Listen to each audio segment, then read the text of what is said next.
días a todos otra vez. Es un gusto que estemos juntos, reunidos, hermanos en Cristo, amigos que nos visitan.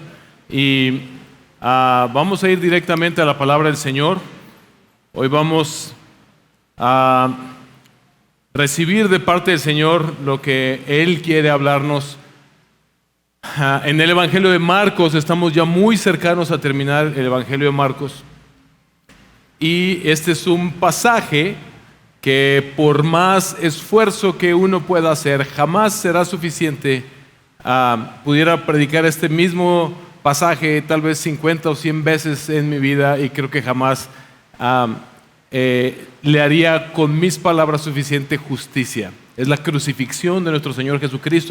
Haciendo una investigación acerca de las coronaciones más importantes de la historia, una de ellas fue la de Alejandro Magno, cuando él fue coronado rey, o más bien faraón, en Egipto. Previo a eso, él había sido coronado rey de Macedonia. Macedonia era un imperio sumamente pequeño, y Alejandro Magno, Alejandro el Grande, es sumamente conocido en todo el mundo y tiene un legado tremendo en la historia, porque de ese pequeño imperio macedonio, por medio de sus victorias militares, él logró conquistar a todo el inmenso imperio persa. Y fue coronado inicialmente como rey de Macedonia, pero después como faraón de Egipto y después como el rey de toda Macedonia. De ahí viene todo el legado griego que existe hasta el día de hoy. De hecho, parte de que una de las razones por la que el Nuevo Testamento fue escrito en griego fue por la influencia helenista que provino de que el griego se convirtió como lo que hoy en día sería el inglés en aquel tiempo. Pero lo que quiero resaltar hoy es que se dice que la coronación de Alejandro Magno en Egipto fue sumamente fastuosa, lujosa, magnífica de verse, dicen algunos. Miles y miles de soldados lo rodeaban, cientos de personalidades importantes de aquella época, e incluso aquellos que gobernaban en Egipto previo a que él conquistara estas ciudades. Dicho sea de paso, Egipto no quiso ni siquiera pelear contra él, simplemente le entregaron el reino. Se dice que eso fue algo épico de ver. Una coronación fastuosa, lujosa, magnífica. ¿A cuántos les hubiera gustado presenciar algo como eso?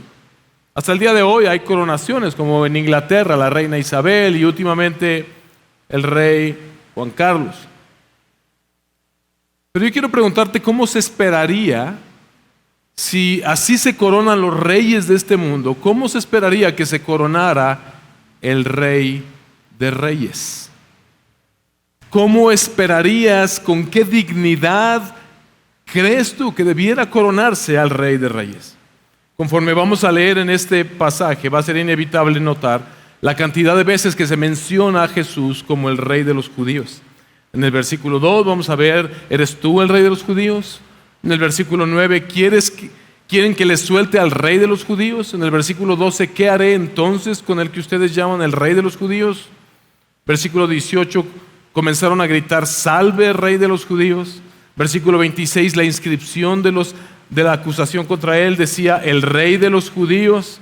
Versículo 32, que este Cristo, el Rey de Israel, descienda ahora de la cruz para que veamos y creamos. Y versículo 39, en verdad este hombre era hijo de Dios, es decir, el Rey de Dios. Ningún otro evangelista como Marcos hace tanto énfasis en este acontecimiento de la crucifixión como una coronación. El problema es que no se ve como tal.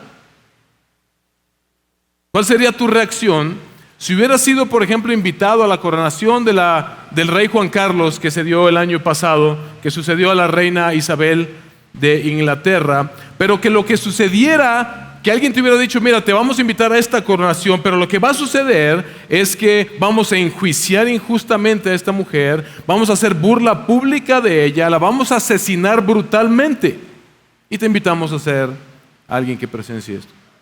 Suena un poco bizarro, pero esa fue la experiencia de Jesús, un juicio injusto, brutalidad y asesinato, todo alrededor de lo que la gente está diciendo acerca del rey de los judíos. Lo que vamos a ver en este pasaje, versículos 1 al 5, es cómo el rey es entregado y es interrogado. Versículos 6 al 15, vamos a ver que el rey justo es intercambiado por un criminal. El versículo 16 al 32, vamos a ver que el rey es humillado, burlado y crucificado. Y los versículos 33 al 39, vamos a ver cómo el rey murió y todo cambió. Mis hermanos, creo que lo que Marcos quiere hacer es elevar nuestra visión acerca de la crucifixión para que nosotros comprendamos que Jesús es el Hijo de Dios que fue coronado rey con su muerte para salvarnos. Jesús es el Hijo de Dios que fue coronado rey con su muerte para salvarnos. Lo que vamos a leer a continuación nos lo deja saber. Versículos 1 al 39 del capítulo 15. Muy de mañana, los principales sacerdotes prepararon enseguida una reunión con los ancianos, los escribas y todo el concilio, y atando a Jesús lo llevaron y lo entregaron a Pilato. ¿Eres tú el rey de los judíos?, le preguntó Pilato. Tú lo dices, respondió Jesús. Y los principales sacerdotes lo acusaban de muchas cosas. De nuevo Pilato le preguntó, ¿no respondes nada? Mira, ¿de cuántas cosas te acusan? Pero Jesús no respondió nada más, de modo que Pilato estaba asombrado. Ahora bien, en cada fiesta Pilato acostumbraba a soltarles un preso que ellos pidieran, y uno llamado Barrabás había sido encarcelado con los rebeldes que habían cometido homicidio en la insurrección. Cuando la multitud subió, comenzó a pedirle a Pilato que hiciera como siempre les había hecho. Entonces Pilato les preguntó, ¿quieren que les suelte al rey de los judíos? Porque sabía que los principales sacerdotes lo habían entregado por envidia. Pero los principales sacerdotes provocaron a la multitud para que le pidiera que en vez de Jesús le soltara a Barrabás. Pilato les preguntó, ¿qué haré entonces con el que ustedes llaman el rey de los judíos? Ellos le respondieron a gritos, crucifícalo. Y Pilato les decía, ¿por qué? ¿Qué mal ha hecho? Y ellos gritaban unos más, crucifícalo. Pilato, queriendo complacer a la multitud, les soltó a Barrabás y después de hacer azotar a Jesús, lo entregó para que fuera crucificado. Entonces los soldados llevaron a Jesús dentro del palacio, es decir, al pretorio, y convocaron a toda la tropa romana. Lo vistieron de púrpura y después de tejer una corona de espinas se la pusieron y comenzaron a gritar, ¡salve, rey de los judíos! Le golpeaban la cabeza con una caña y le escupían. Poniéndose de rodillas le hacían reverencias. Después de haberse burlado de Jesús, le quitaron el manto de púrpura, le pusieron sus ropas y lo sacaron para que fuera crucificado. Y obligaron a uno que pasaba, que venía del campo, Simón de Cirene, padre de Alejandro y Rufo, a que llevara la cruz de Jesús. Lo llevaron al lugar llamado Gólgota, que traducido significa lugar de la calavera. Trataron de dar a Jesús vino mezclado con mirra, pero él no lo tomó. Cuando lo crucificaron, se repartieron sus vestidos, echando suertes sobre ellas para decidir lo que cada uno tomaría. Era la hora tercera cuando lo crucificaron. La inscripción de la acusación contra él decía, el rey de los judíos. Crucificaron con él a dos ladrones, uno a su derecha y otro a su izquierda. Y se cumplió la escritura que dice, y con los transgresores fue contado. Los que pasaban lo injuriaban, meneando la cabeza y diciendo, va, tú que destruyes el templo y en 3 días lo reedificas, sálvate a ti mismo, desciende de la cruz. De igual manera, también los principales sacerdotes, junto con los escribas, burlándose de él, entre ellos decían: a otro salvó y él mismo no se puede salvar. Que este Cristo, el Rey de Israel, descienda ahora de la cruz para que veamos y creamos. Y los que estaban crucificados con él también lo insultaban. Cuando llegó la hora sexta, hubo oscuridad sobre toda la tierra hasta la hora novena. Y a la hora novena Jesús exclamó con fuerte voz: Eloi, Eloi, lema sabactani, que traducido significa: Dios mío, ¿por qué me has abandonado? Algunos de los que estaban allí al oírlo decían: miren, está llamando a Elías. Entonces uno corrió y empapó una esponja con vinagre y poniéndole en una caña dio a Jesús de beber, diciendo: dejen, veamos si Elías lo viene a bajar. Pero Jesús, dando un fuerte grito, expiró.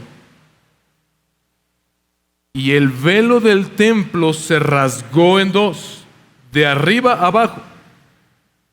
Viendo el centurión que estaba frente a él la manera en que expiró, dijo: en verdad, este hombre era hijo de Dios. Lo que vimos en los versículos 1 al 5 es cómo el rey es entregado a las autoridades romanas y es interrogado. Ya sabemos nosotros, por el contexto, que Jesús es inocente y que los líderes religiosos estaban buscando testimonios falsos para acusarle. Ahora Jesús es presentado a Pilato bajo el delito de blasfemia. Eso ni siquiera era algo que Pilato pudiera juzgar como un acto criminal. Pero recuerden que esa blasfemia vino del testimonio que Jesús mismo dio de sí mismo cuando dijo: yo soy el Mesías, yo soy el Rey de Dios, y verán al Hijo del Hombre sentado a la diestra del poder y venir con poder en las nubes del cielo. Así que esta acusación por el testimonio mismo de Jesús es la que lo lleva a ser enjuiciado, y Pilato no sabe qué hacer, porque eso no es un crimen, es un asunto religioso para él. Pilato no sabe qué hacer con él, porque él sabe que es inocente, y como dice el pasaje, sabe que los religiosos están entregando a Jesús por envidia. No sabe qué hacer Pilato con Jesús, porque él sabe que es justo. Y eso nos lleva a la siguiente sección, versículos 6 al 15, donde vemos que el rey justo es intercambiado por un criminal.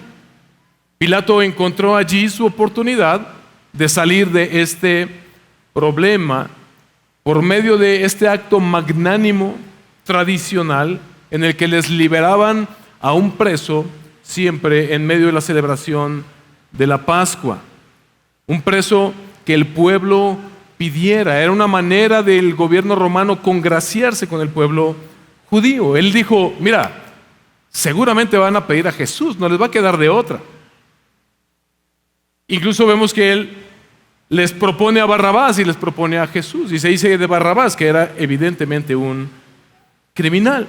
Seguramente la multitud va a pensar de manera lógica y va a pedir al inocente para que sea liberado. Tal vez es lo que pensó él. Pero vea qué fue lo que sucedió en realidad. Versículos 11 al 15. Pero los principales sacerdotes provocaron a la multitud para que se le pidiera que en vez de Jesús le soltara a Barrabás. Pilato les preguntó: ¿qué haré entonces con el que ustedes llaman el rey de los judíos? Ellos le respondieron a gritos: crucifícalo. Y Pilato les decía: ¿por qué? ¿Qué mal ha hecho? Y estos gritaban aún más: crucifícalo. Y Pilato, dice el pasaje, queriendo complacer a la multitud, le soltó a Barrabás, y después de hacer azotar a Jesús, lo entregó para que fuera crucificado. Acto seguido, es entregado a los romanos, es lo que vemos, a los soldados romanos, es lo que vemos en los versículos 16 al 32, donde el rey es humillado. Ellos hacen una parodia de una coronación con Jesús. Lo visten de púrpura, le ponen una corona de espinas, mientras lo abofetean, mientras lo escupen, mientras lo golpean con una vara, mientras lo torturan y se burlan de él. Es colocado en esta cruz, acusado de ser el rey de los judíos. Y los que pasan ahí alrededor se burlan de él, se burlan de sus palabras, se burlan de su enseñanza. ¿Quién es el culpable, según este retrato que vemos aquí, que Marcos nos presenta, de este acontecimiento de la crucifixión, de que Jesús haya ido a la cruz? ¿Son los soldados romanos que colocaron a Jesús en esta cruz después de burlarse? ¿O el culpable es Pilato y su corrupción, que dio la orden aun cuando él sabía que estaba condenando a la peor muerte a un inocente? ¿O fue la multitud quien por su ignorancia, empujados, acarreados, dominados, manipulados por los líderes religiosos, fueron movidos a clamar: crucifícalo, crucifícalo, a aquel que unos días antes habían aclamado? ¿O fueron los sacerdotes que tramaron todo esto y manipularon incluso la palabra de Dios para que Jesús fuera a la cruz? ¿O fue Pedro y los discípulos que abandonaron a Jesús? ¿O fue Judas que traicionó y entregó a Jesús? Si consideramos el cuadro completo, refleja, imagina esto como un cuadro pintado por Da Vinci o alguien así, con lujo de detalles.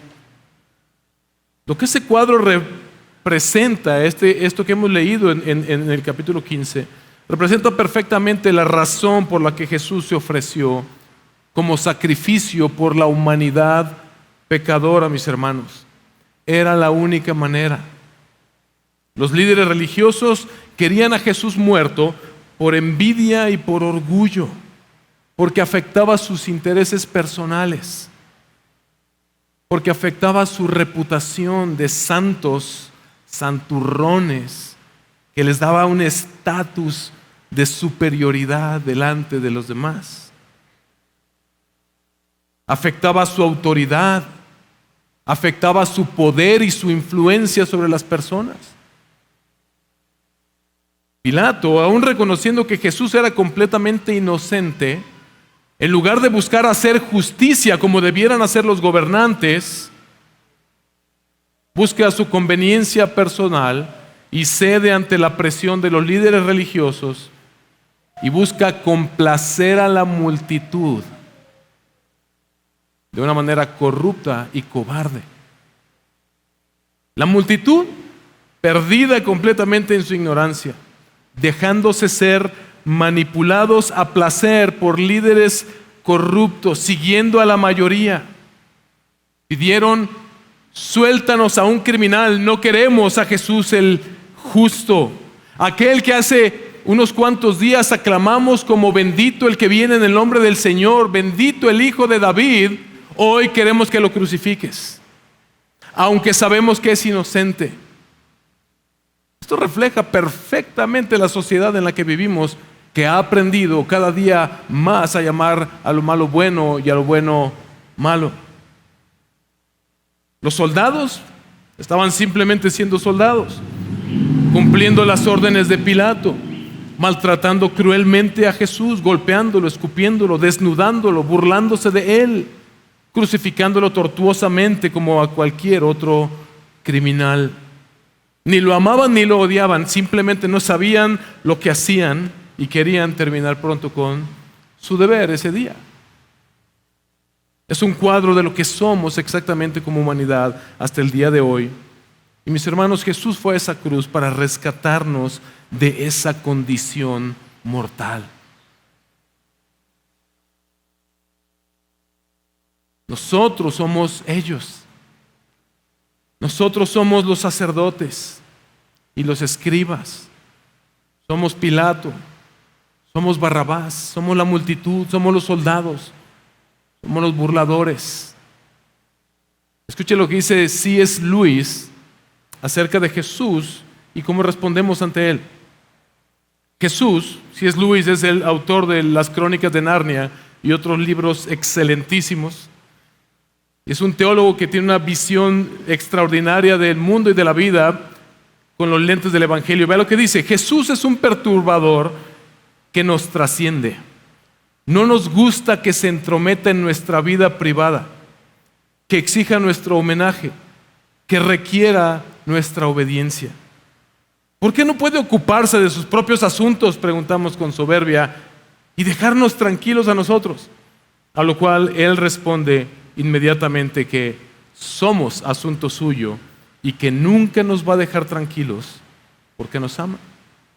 Entonces lo percibimos como una amenaza, como alguien que entorpece nuestra comodidad, sacude el sistema establecido, disminuye nuestra autoridad y echa por tierra nuestro sentido de autodignidad. Por eso también, dice C.S. Lewis, nosotros queremos librarnos de él. Así que, según este cuadro que Marcos nos pinta aquí, todos son culpables, o mejor dicho, todos somos culpables y tenemos las manos manchadas de la sangre del justo. Pero el principal responsable de que Jesús fuera colgado en ese madero es Dios mismo. Lo que vimos hace 15 días. Porque está escrito: hiere al pastor y se dispersarán las ovejas. Esto nos lleva a la última sección, versículos 33 al 39, donde dice que el día se oscureció, el rey murió, el velo se rasgó y el centurión lo identificó como el Hijo de Dios. Ese día, mis hermanos, todo cambió en el universo y para nosotros como humanidad. Sí, todos participaron y desempeñaron su rol. Tú y yo participamos en esa crucifixión, aunque fue hace más de 2000 años, y desempeñamos nuestro rol, porque si hemos pecado, es por tu pecado y por mi pecado que Cristo ha sido crucificado. Pero quien castigó a Jesús en esa cruz fue Dios mismo. La oscuridad que hubo en el momento de la crucifixión que nos narra Marcos y las palabras de Jesús lo confirman. Ve lo que dice versículos 33 al 34. Cuando llegó la hora sexta, hubo oscuridad sobre toda la tierra hasta la hora novena. Y a la hora novena Jesús exclamó con fuerte voz: Eloi, Eloi, lema sabactani, que traducido es: Dios mío, ¿por qué me has abandonado? Oscuridad y abandono. Los expertos en ciencias aseguran que debió haber sido un eclipse. El problema es que un eclipse no dura más de 7 a 8 minutos. Lo acabamos de experimentar hace poco. Pero Marcos nos dice que en pleno mediodía, la hora que fue el crucificado, fue eso de las 9 de la mañana a la hora tercera. Y dice que a la hora sexta vino esa oscuridad, que son como las 12 del día. Dice que esto y todo el evento de la crucifixión termina en la hora novena. 3 horas de oscuridad. La oscuridad en la Biblia es una muestra, nos ayuda a ilustrar la ira y el juicio de Dios por el pecado y la rebelión de los hombres en contra de su voluntad. Eso es lo que vemos que sucede con una de las plagas sobre Egipto en Éxodo 10, donde ustedes recuerdan que vino oscuridad sobre toda la tierra. Y en la cruz Dios está mostrando su ira, su enojo, su descontento sobre lo que está sucediendo allí. Por un lado, por lo que la humanidad está haciendo con su Hijo amado.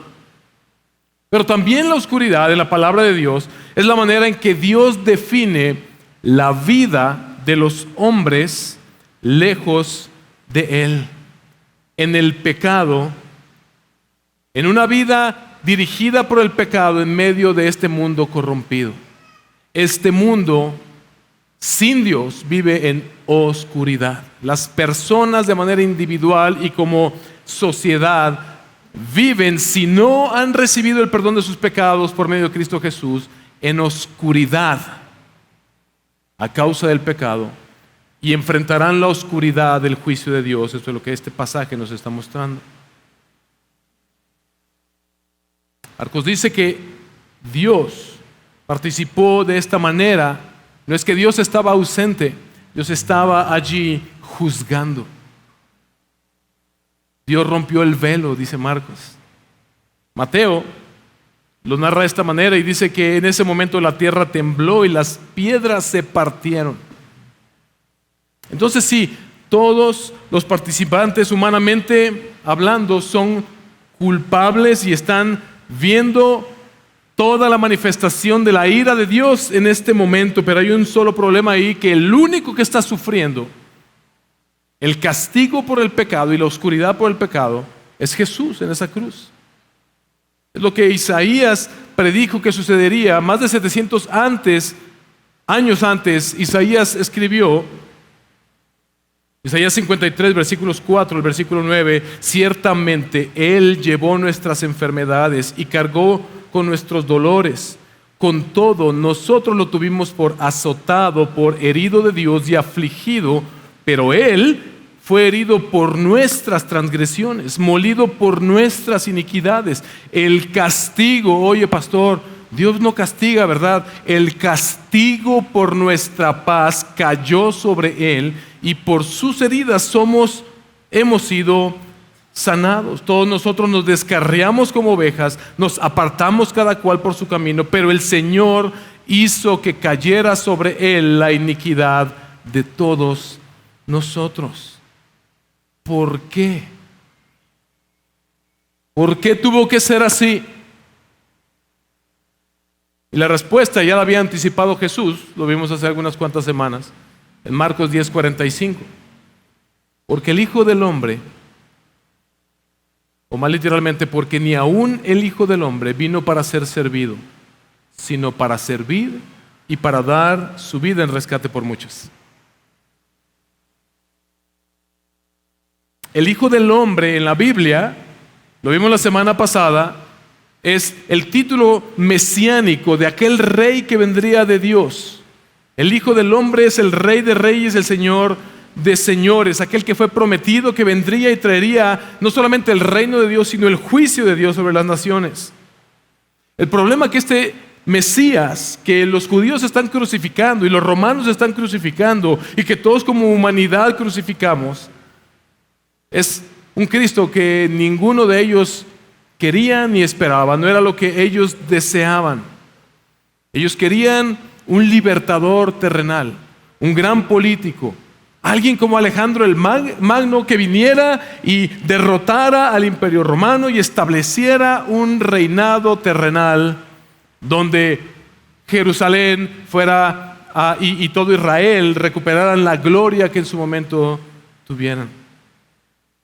Pero Jesús es el Rey que nació para dar su vida en rescate por muchos, para establecer un reino de luz completamente diferente, para salvarnos de la oscuridad, mis hermanos, de una vida sin Dios, para salvarnos de enfrentar por nosotros mismos la ira de Dios por nuestros pecados. Jesús es el Hijo de Dios que fue coronado Rey con su muerte para salvarnos. Jesús vino a instaurar su reino al revés, hermanos míos. Esto nos lleva forzosamente a cambiar la manera en que nosotros percibimos todas las cosas, porque esto tuvo dimensiones cósmicas. Esto cambió por completo la historia de la humanidad y de hecho de todo lo creado. Porque en la economía del reino de Dios, la única manera de que un culpable pueda ser redimido, es decir, salvado, liberado de la esclavitud en la que está, en este caso al pecado, es que alguien inocente muera en su lugar. Es lo que, por eso Dios instituyó el sistema de sacrificios en Israel. Es la doctrina de la sustitución penal. Dios no puede barrer tus pecados debajo de una alfombra. Alguien tiene que morir por todos y cada uno de los pecados que tú has cometido y que yo he cometido. Y si no es Cristo aquel que muere por tus pecados, tú tendrías que enfrentar en soledad la ira de Dios y la oscuridad de una vida eterna sin Dios, es decir, el infierno. Eso es lo que ilustran precisamente los versículos 11 al 15. Vimos que cuando alguien era crucificado se le solía colocar clavada ahí en la cruz, la acusación por la cual estaba en la cruz. Versículos 13 al 14 dice: ellos le respondieron a gritos: crucifícalo. Y Pilato les decía: ¿por qué? ¿Qué mal ha hecho? Y ellos gritaban aún más: crucifícalo. La inscripción de la acusación contra él decía: el rey de los judíos. La única manera de que el culpable Barrabás, el criminal Barrabás, pudiera ser salvado es que el inocente rey Jesús tomara su lugar en la cruz. Esto carecía de sentido a los ojos de todos los que estaban allí observando. De alguna manera, algunos habían tenido una esperanza en él, pero no una fe que salva. Y sigue siendo el mismo problema para muchos el día de hoy, porque parece que estamos hablando de una fábula, porque pareciera que estamos hablando de una historieta, porque pareciera que ese Jesús crucificado, que te lo pintan débil y derrotado en esa cruz, es eso, ninguna otra cosa más que alguien que fue derrotado, a quien no vale la pena seguir. Esa fue la razón por la cual los discípulos lo abandonaron antes. Y vamos a ver la próxima semana cómo había algunas mujeres viendo desde lejos. Jesús estaba enfrentando en soledad porque nadie estaba entendiendo lo que estaba sucediendo allí. Pero el Hijo del Hombre no vino para ser servido, sino para servir y dar su vida en rescate por mucho. Dar su vida en rescate incluso por criminales como Barrabás. Este no es el rey que los judíos querían, ni siquiera los discípulos habían entendido. Y lo vemos reflejado en los versículos 31 al 32. Mira lo que la gente le pide: bájate de la cruz. 2 veces le dicen: si quieres que creamos en ti, bájate de esa cruz. Pero es precisamente porque Él permaneció en esa cruz que es el Rey de Reyes y Señor de Señores. La gente le decía: bájate de esa cruz para que tú me demuestres a mí que verdaderamente eres un rey digno de ser seguido. Dame algo terrenal, dame algo que me llene a mí, algo que me beneficie a mí para esta tierra, para este mundo. Pero ellos no se dieron cuenta que el rey de hecho eligió no bajarse de la cruz, sino ir a la cruz y permanecer en esa cruz para liberarnos de la esclavitud al pecado. Porque a esto vino, a salvarnos de lo que somos: traidores, arrogantes, burladores, enemigos de Dios. Muchas veces incluso nosotros como creyentes y nosotros hasta como pastores podemos estar predicando un evangelio en el que parece que estamos llamando a la gente a compadecerse del pobrecito Jesús que sufrió en esa cruz. Miren, los que somos buenos debemos de congraciarnos con Él, porque como somos muy buenos, los cristianos estamos llamando a otra gente que sea buenos como nosotros y nos vamos a unir al bueno Jesús, porque estos pecadores fueron unos injustos que le hicieron un terrible daño. No hay nada más lejano que esto no fue una tragedia. ¿Has escuchado que el evangelio es la buena noticia de que Jesús fue crucificado por nuestros pecados? Jesús no es el rey a pesar de lo que le hicieron y de sus sufrimientos brutales, sino que Él es rey precisamente por ello. Es precisamente porque cumplió la misión por la cual Él vino, y porque Él vino a instaurar un reino que es completamente diferente a lo que tú y yo concebimos en este mundo. Él ni siquiera quiso tomar el vino mezclado con mirra, que servía como una especie de sedante para minorar el sufrimiento. Él no quiso tomar ese vino porque a eso vino, a sufrir todo el tormento de la ira de Dios por tu pecado y mi pecado sobre Él en esa cruz. 3 veces le había dicho a sus discípulos: es necesario, yo debo ir a esa cruz. Satanás, tentándolo en el desierto, había tratado de impedir que fuera a la cruz. Satanás, manipulando a Pedro, había tratado de impedir que Jesús fuera a la cruz. No hagas tal cosa, maestro. ¿Cómo vas a ir a matarte? Apártate de mí, Satanás, porque no sabes lo que dices. Y ahora estos hombres que no han entendido nada, le están diciendo: bájate de esa cruz. Yo quiero una religión a mi manera. Yo quiero que tú me complazcas a mí. Yo quiero que tú seas el Dios que yo quiero que tú seas. Bájate de esa cruz para que yo crea. Quiero un evangelio diferente. Quiero un evangelio sin cruz. Quiero un evangelio donde no me digas que soy un pecador que te necesita como Salvador. Quiero un evangelio en el que yo soy el rey y yo pongo las reglas. Eso es lo que somos como seres humanos, y eso es lo que estos hombres le estaban diciendo a Jesús en la cruz. Bájate de esa cruz. Cambia este evangelio. No me gusta este rey.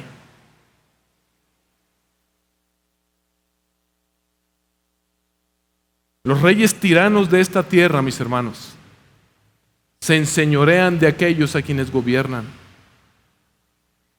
Pero el verdadero rey vino a dar su vida para rescatarnos de esta condición que vemos reflejada en este pasaje de toda la humanidad representada allí.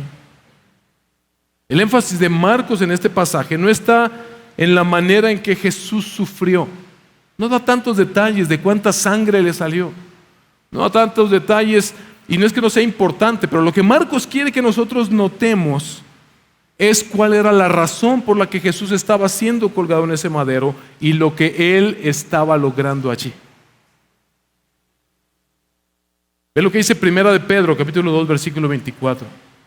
Y dicho sea de paso, si es verdad lo que dice Papías, que Marcos escribió las memorias de Pedro, hace mucho sentido lo que dice Pedro aquí.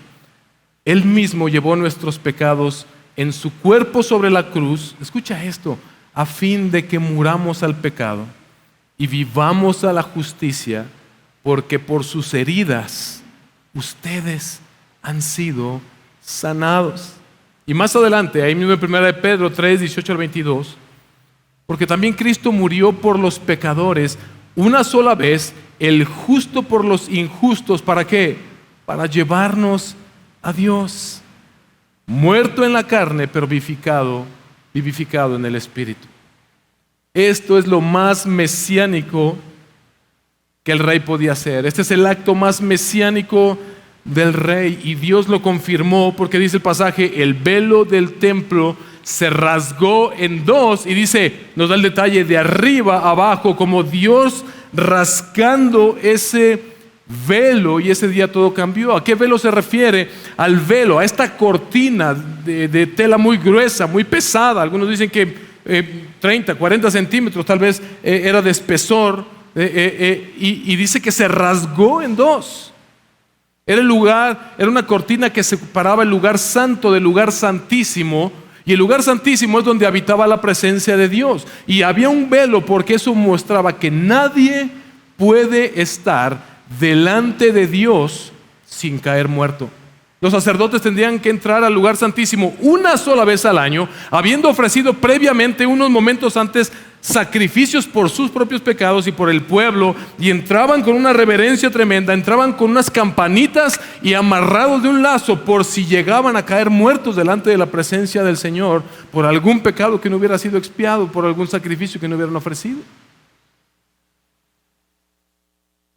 Una sola vez al año un sacerdote podía entrar, el sumo sacerdote, para ofrecer el sacrificio por el perdón de los pecados. Pero ¿cuál era el problema con eso? Que ni bien pudieran los israelitas, después de haber celebrado la Pascua y el sacrificio, tal vez ni bien estaban bajando las escalinatas del templo y ya habían pecado con sus pensamientos una vez más.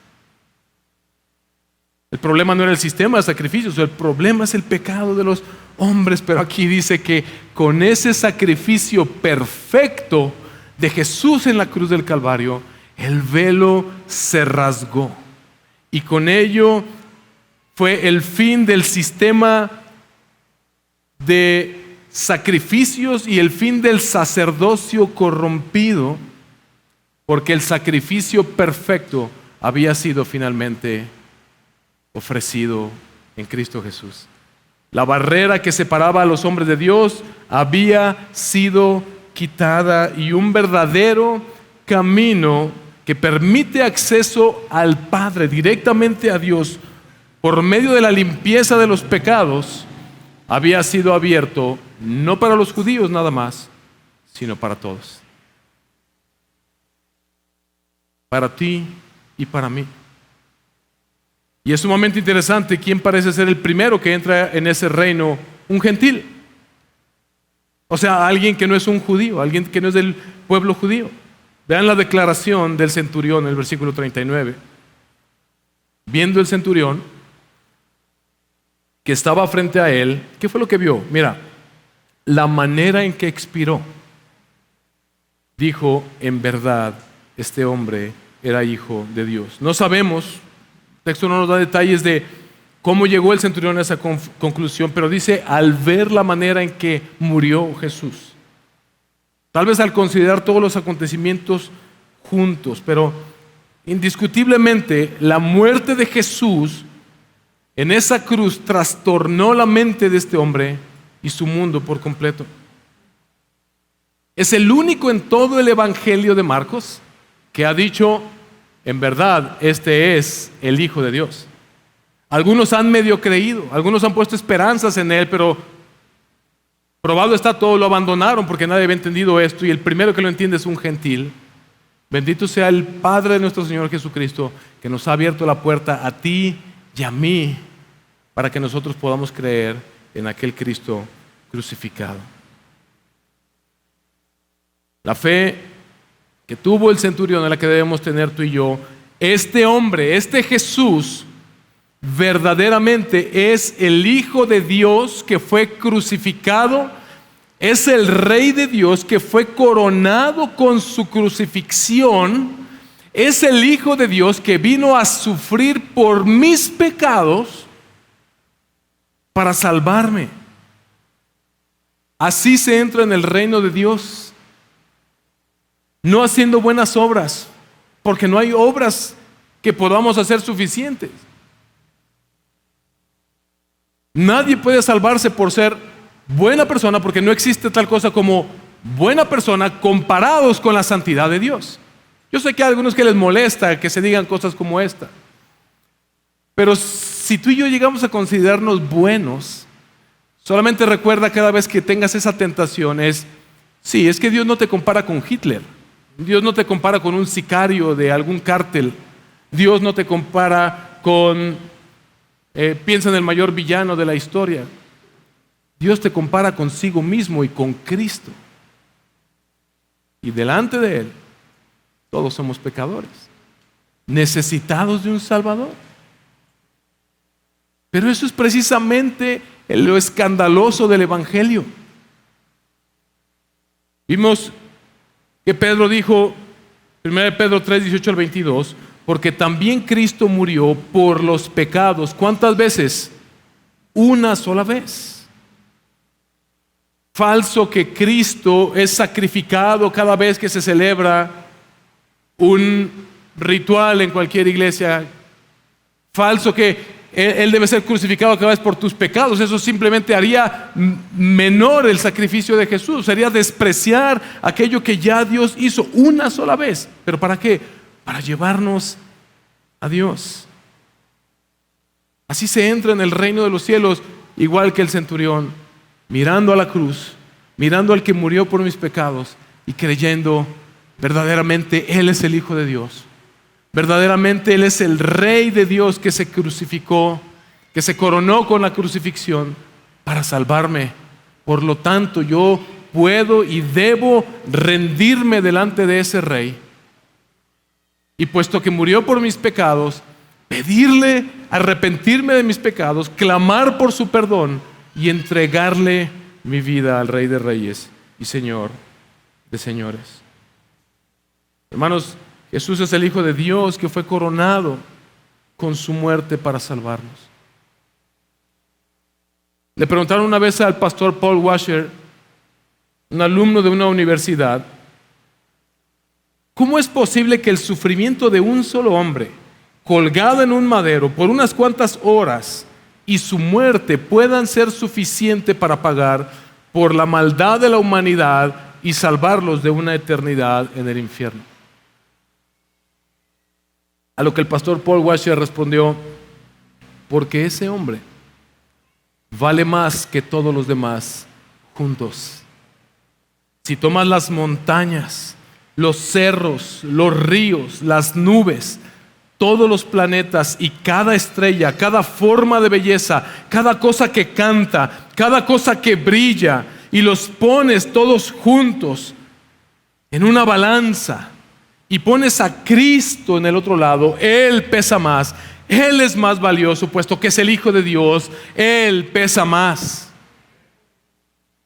Y a menos que tú y yo seamos capaces de ver a Jesús y confiar en Él como nuestro Rey que fue crucificado por nuestros pecados, seremos incapaces de seguirlo. Esta era la única manera. Él fue crucificado para salvarnos y esta es una verdad objetiva. Quiero leerte lo que está en nuestra confesión de fe como gracia soberana con respecto a la cruz de Jesús. Esto es lo que creemos.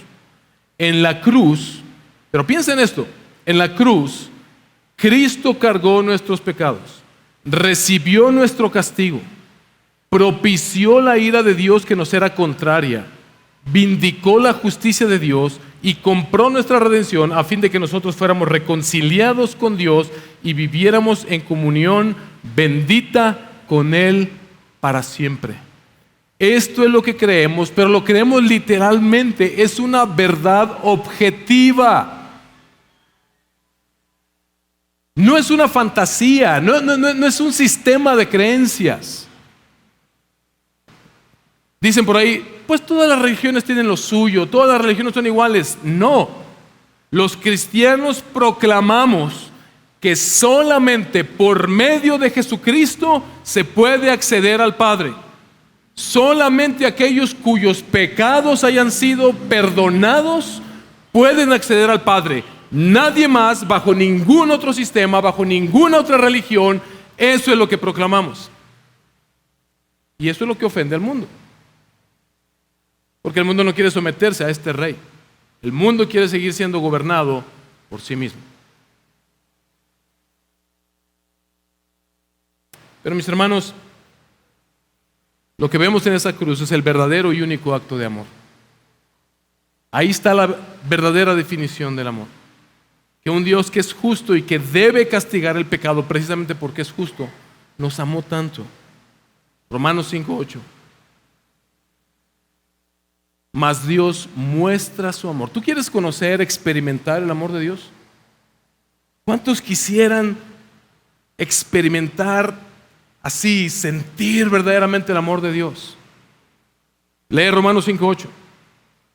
Mas Dios muestra su amor para con nosotros, en que siendo aún pecadores, Cristo murió por nosotros. Póngase de pie, por favor.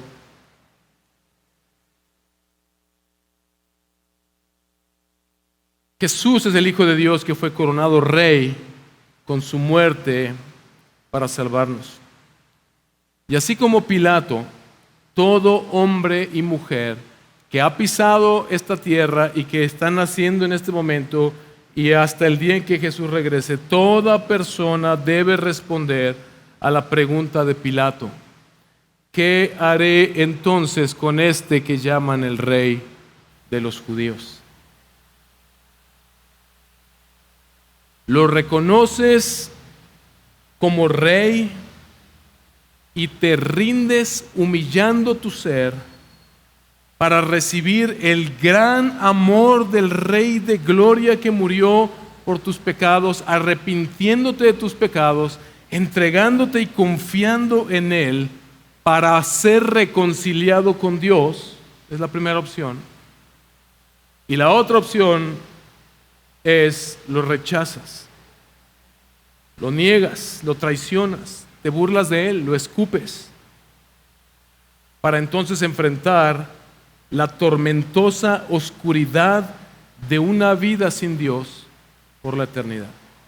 Y déjame decirte una cosa: no es falto de amor hablar el Evangelio. Dios se toma tan en serio el pecado, odia tanto al pecado, pero ama al pecador, pero el pecador es el que va al infierno. Dios nos ama tanto que nos llama por medio de este pasaje al mostrarnos la oscuridad y el abandono. Es tan grave el pecado delante del Señor que abandonó a su Hijo, sobre quien todos nuestros pecados fueron cargados. Y es tan grande su amor que de eso nos quiere librar. ¿Qué es lo que el mundo rechaza? ¿Qué es lo que está rechazando tú si aún no has venido y no has entregado tu vida a Cristo Jesús? ¿Crees que vas a poder enfrentar esa ira de Dios por tu propia cuenta? No puedes. Pero Cristo ya se entregó por ti, porque te ama. Y ahora, hoy tú puedes recibir ese perdón de todas y cada una de las cosas que tú sabes que has pecado. Y puedes escapar de la oscuridad de vivir una eternidad sufriendo la ausencia de Dios, para ser trasladado del reino de la oscuridad, como dice Colosenses, al reino del Hijo amado de nuestro Señor, al reino de Jesucristo, solo por su gracia, solo por fe. No te lo tienes que ganar. Él ya lo ganó para ti, Él ya lo ganó para mí. Y si tú ya estás en Cristo Jesús, hermano, hermana, esto es lo que hacemos como iglesia. Proclamamos la mala noticia de la gravedad del pecado y de que la humanidad va a enfrentar a Dios en oscuridad por sus pecados, para que entonces sea recibida y entendida la buena noticia de cuánto amó Dios al mundo, que para librarlos de ese juicio de oscuridad ha enviado a su Hijo Jesucristo, para que todo aquel que decida creer en Él, simplemente creer esta verdad, como lo hizo el soldado romano, el centurión, en verdad Él es el Hijo de Dios. De esa manera recibimos por gracia el amor de nuestro Señor, el perdón de nuestros pecados y todo aquello que Jesús ganó en la cruz para nosotros. Muchos van a seguir rechazando el Evangelio. Muchos van a seguirse burlando. Pero basta con ver a nuestro alrededor, y me encanta lo que está sucediendo en Europa, en Estados Unidos. Busquen las noticias acerca de la islamización del mundo.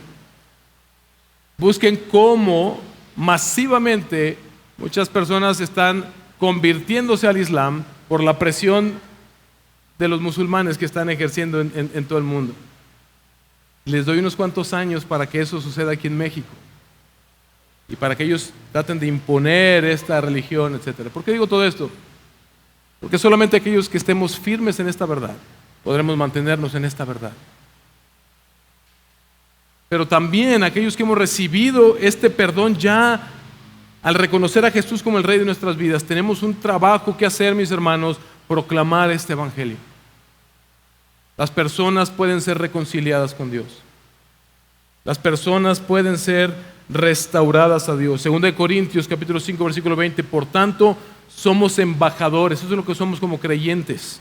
Somos embajadores de Cristo, como si Dios rogara por medio de nosotros. En nombre de Cristo les rogamos, reconcíliense con Dios, aún hay tiempo. Y Dios ama tanto al mundo que quiere salvar a los pecadores. Pero para eso tú y yo tenemos que predicar que Jesús es el Rey, el Hijo de Dios, que fue coronado con su muerte para salvarnos. No hay manera de hacer justicia a este pasaje. No hay manera de poder nosotros responder adecuadamente más que en gratitud, en reconocimiento de Jesús, en humildad y decir: gracias, Señor, porque nos has dado a Cristo como aquel que abrió un camino por medio del cual podemos ser y pudimos ser reconciliados contigo, para que no enfrentemos la oscuridad de una vida sin ti, sino la gloria de la luz de tu reino. Oremos que el Señor haga esto en nosotros y nos afiance en esta verdad. Que esta sea la verdad por la cual vivamos y hagamos todo en nuestras vidas.